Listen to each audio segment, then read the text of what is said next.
Well, I'd like to begin by thanking the organizers for giving me the opportunity to explain a little bit about our humanist movement and some of the activities that we're carrying out for the betterment of society and the world.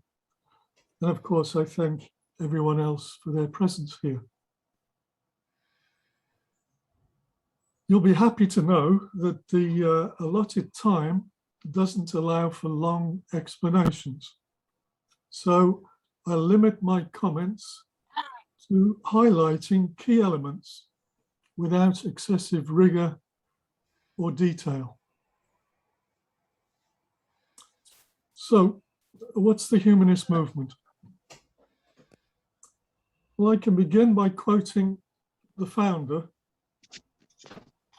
who said the following in one of his talks: "The humanist movement is the external manifestation of the profound changes that are taking place in the interior of the human being, and that our history itself, tragic and disconcerting, but always growing. It's a small voice which announces what is to come beyond the human being we have known. It's a poem and a multicolored rainbow. A David facing an insolent Goliath. The softness of water against the hardness of rock. It's the strength of the weak. A paradox and a destiny."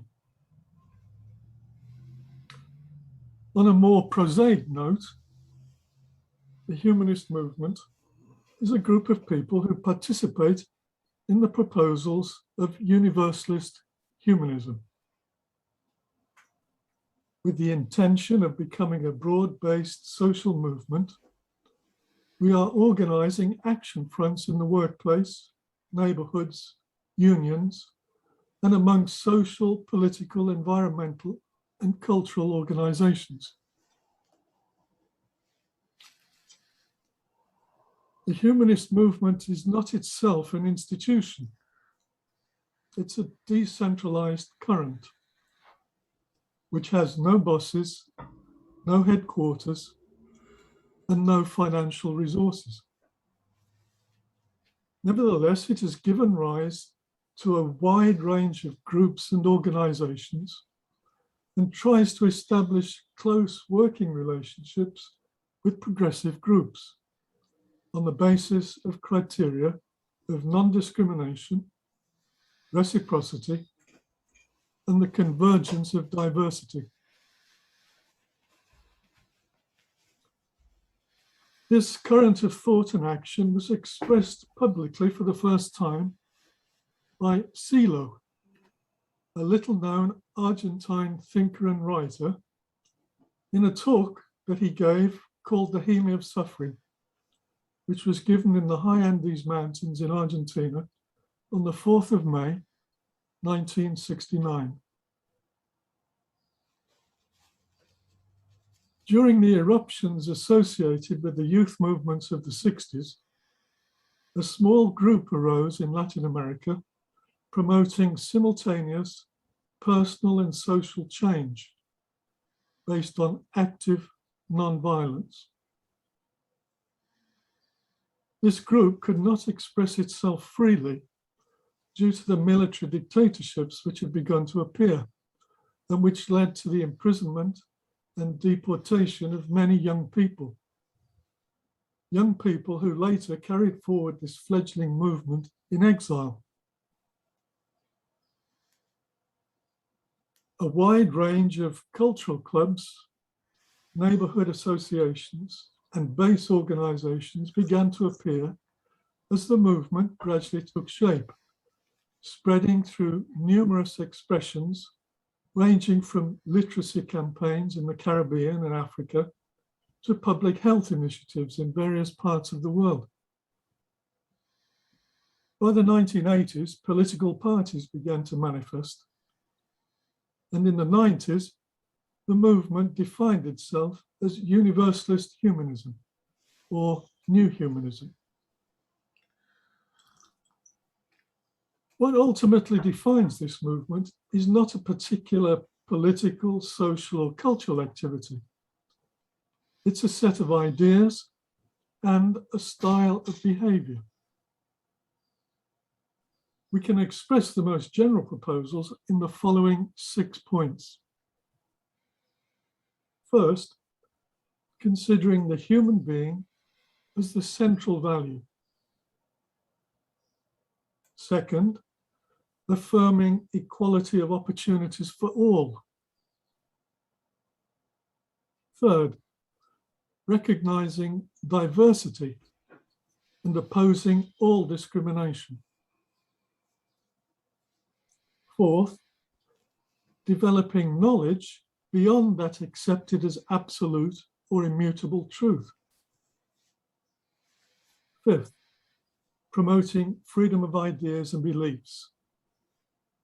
And sixth, the repudiation of all forms of violence. These proposals configure a style of life and a way of relating to others, embodying the highest of moral values, expressed as treat others as you would have them treat you. We affirm that all human beings have the right to ask themselves about the meaning of life, about love, about friendship, and about all those things that make up the poetry and the greatness of human existence, and which today's materialist culture attempts to denigrate. For us, it is important to construct a humanism that will contribute to the improvement of life, that will confront discrimination, fanaticism, exploitation, and violence. In a world that is rapidly becoming globalized and showing signs of intensifying collisions between cultures, ethnic groups, and regions, we propose a universalist humanism that is both plural and convergent. We work for a humanism capable of rebuilding the social fabric. In a world in which the meaning and direction of life has been lost, we propose a humanism capable of creating a new atmosphere of reflection in which the personal and the social will no longer be opposed.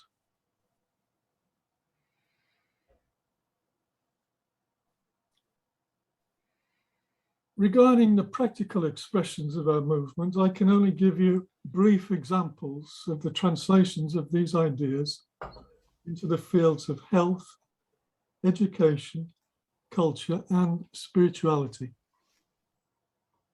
I'm afraid that time permits little more than a bullet list. I begin first with the humanist pedagogic current. This was launched 10 years ago with the objective of humanizing education. During this time, numerous actions have been developed, from the formation of teams throughout Latin America and Europe to the organization of international, intergenerational, and interdisciplinary meetings and training courses, as well as the production of books and publications exploring the foundations of a humanized educational system. On a practical note, an academic group in Argentina has just completed the first year of a postgraduate course. The course, called Intentional Learning, Affectivity, and New Roles in the Educational Ambit, was taught in a state-run public institute of education and has been approved by the General Directorate of Education in the province of Mendoza. The course was attended by more than 40 students. In the second example, the Humanist Health News Network, which deals with integral health and complementary strategies. It's a group of volunteers from different countries around the world, both health professionals and end users, who want to give expression to a humanizing look on the health systems from a broad and comprehensive perspective.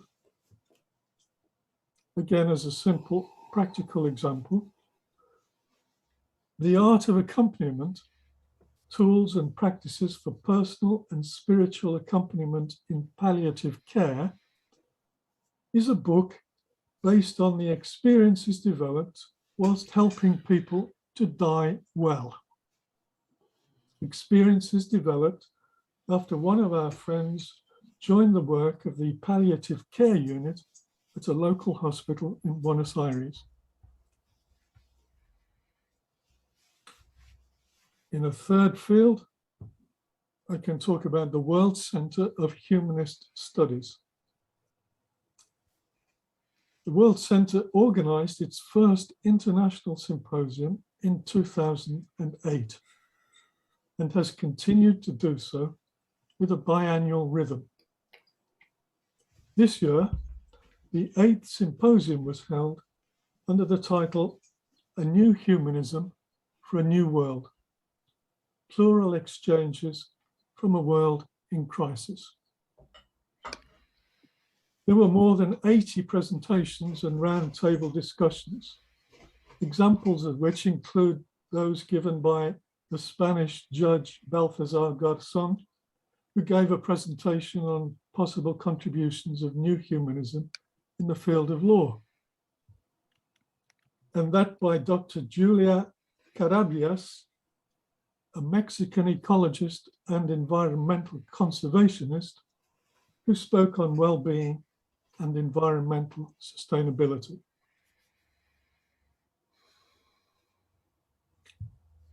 In the fourth example, Pressenza. Pressenza is our international news agency, which gives visibility to news and proposals related to peace, nonviolence, human rights, and the fight against all discrimination, providing space open for the expression of the social base. It actively promotes cooperation and partnership with other agencies, as well as reciprocal links with portals, platforms, news and communications media, forming part of an extensive network of new media with a global reach. The agency, as in all our activities, is independent from any economic interest, working with volunteers on 5 continents who contribute their professional work without financial compensation. The agency itself is organized into decentralized teams with a presence in 24 countries. Its daily online news service is published in 8 languages. Excuse me, John, we are running a little bit out of time. Is it possible you could show us your slides and you had in mind, or and conclude what you were going to say? I have quite... I know you have a lot of material, it's very short. Minutes. I'm very sorry. Another time. I can show the slides. Maybe I can talk over the slides. That's good. Yes, yes, do that. Share screen. Yes. Your co-host. You can do. Thank you.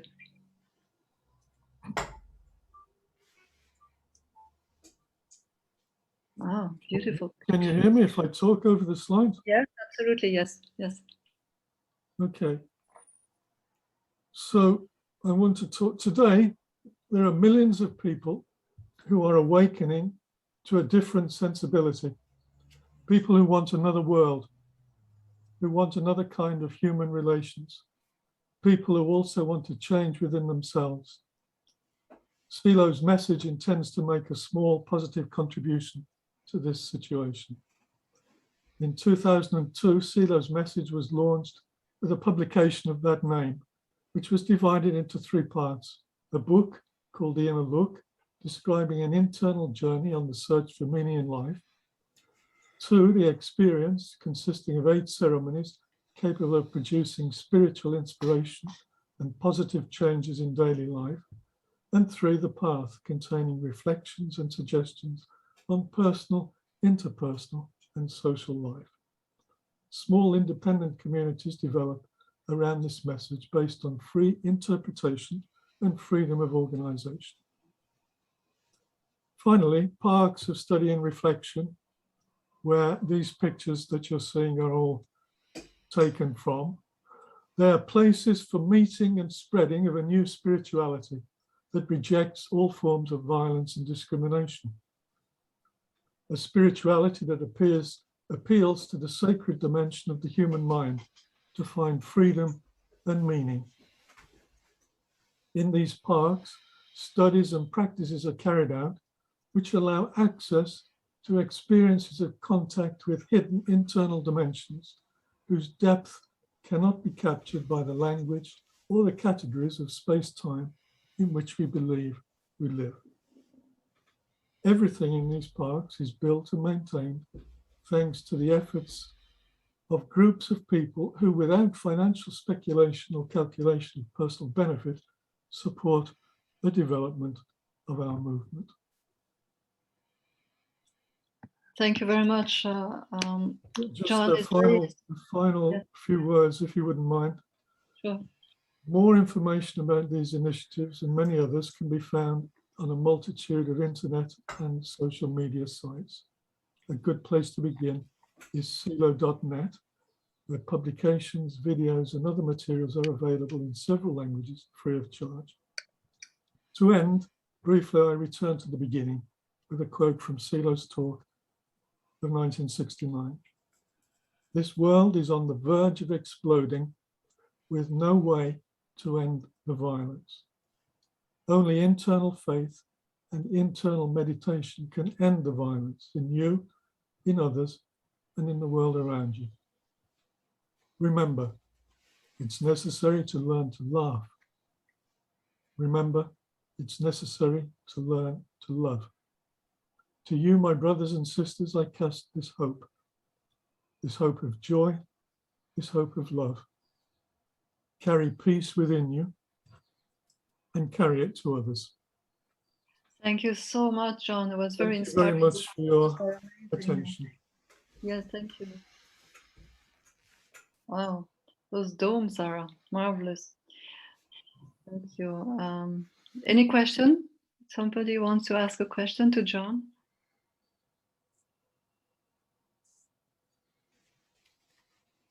I would like to say something to him. Oh, thank you.